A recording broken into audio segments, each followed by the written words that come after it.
This is the wrong tool for the job. But it didn't stop me from trying this when I didn't know any better. And this never ends well. How many of you out there have tried this? Let's see those hands if you're guilty. In this video, I'll show you the proper way to remove your square taper cranks. First, set aside your hammer and let's take a closer look at the crank arms. Each crank is attached to the bottom bracket spindle by a bolt.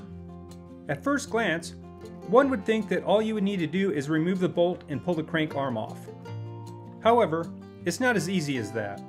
During installation, this bolt is tightened and it presses this square opening onto the square taper end of the spindle, creating a very tight friction fit. A beginner might be tempted to use some force to remove the crank arm, like with a hammer. That's the wrong way. To remove the crank arm, we'll need to use a proper tool like the Park Tool CCP-22. This tool has two parts.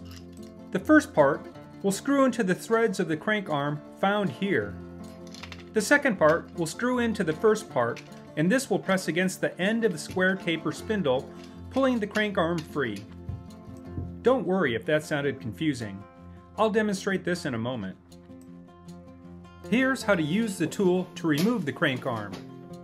The first step is to remove any covers that may be protecting the crank arm bolts. Not all crank arms have this. The second step is to remove the crank arm bolts. You may find that some older bikes have nuts that screw onto the threaded ends of the bottom bracket spindle. Both types essentially do the same thing. Once the bolts are removed, you'll find the crank arms are still firmly attached. The next step is to clean the threads of the crank arms. This will make sure that the crank puller will thread on easily.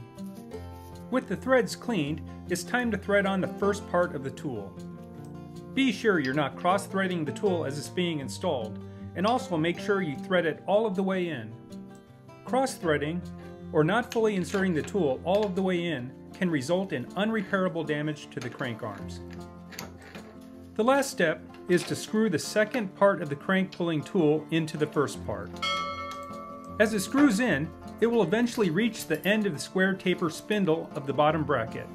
At this point, the tool will become more difficult to rotate. Don't give up and keep going. I've resorted to using the hammer of persuasion on more than one occasion to get it to move. Once you've rotated enough, the crank arm should just fall off. The same process can be repeated on the other crank arm. Thanks for watching, and click on one of these videos for more bicycle restoration content.